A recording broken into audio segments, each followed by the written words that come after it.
विचार करतोस एवढा? कुणाची आठवण आली का काय? वय अरे तू सांगितलं नाहीस, तुझ्या घरला कोण कोण असतं रा? लई मोठं घर आहे माझं, लई माणसं बी आहे त्यात, सगळे सोयरे आहे आणि माझी बायको बी आहे.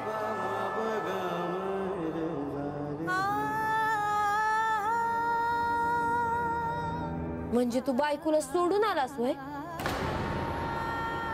अरे कसं दिस काढत असेल तुझ्या बिघर. आणि तिला ठाव आहे का तू हाता आहेस ते चंदनपुरीत? अरे पाणी पी.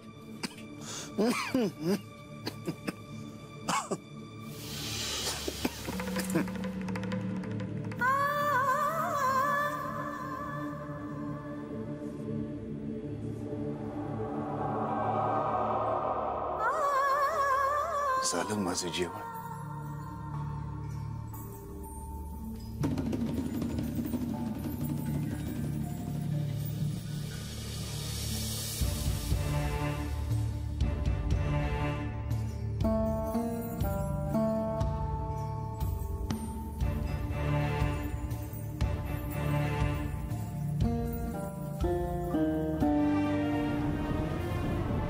दुःखी जीव हाय ह्यो, कुणावर काय येळ येईल सांगता येत नाही.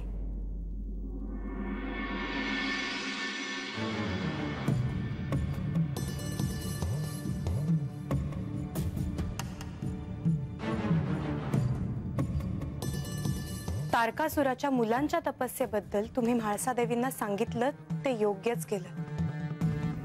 येणाऱ्या संकटाबद्दल त्यांना देखील माहित असणं हे आवश्यकच आहे. होय, किमान त्या कारणाने तरी त्या जेजुरी सोडून जाणार नाहीत असं मला वाटतं. मला नाही असं वाटत.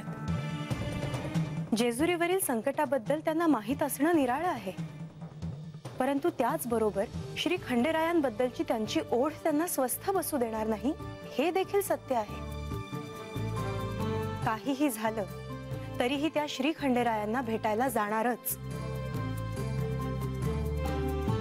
असं असेल तर काहीही करून त्यांना थांबवणं आवश्यक आहे देवी, कारण हा म्हाळसा देवींच्या सुरक्षिततेचा प्रश्न आहे.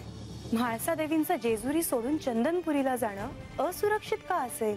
कारण या जेजुरीकडे वाकडी दृष्टी करण्याचा प्रयत्न सहसा कोणताही दैत्य करणार नाही, विशेषतः कुंभक.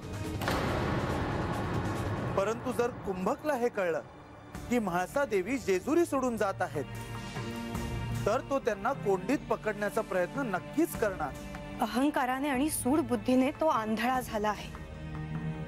कुंभकाला कितीही समज दिली तरीही तो त्याची दुष्कृत्य थांबवणार नाही हे आपल्या सर्वांनाच ठाऊक आहे. त्यासाठी आपल्यालाच तत्पर राहावं लागेल. आपल्यालाच ह्या जेजुरीची आणि म्हाळसा देवींची काळजी घ्यावी लागेल, त्यांचं संरक्षण करावं लागेल. अहो, पण मग यावर उपाय काय?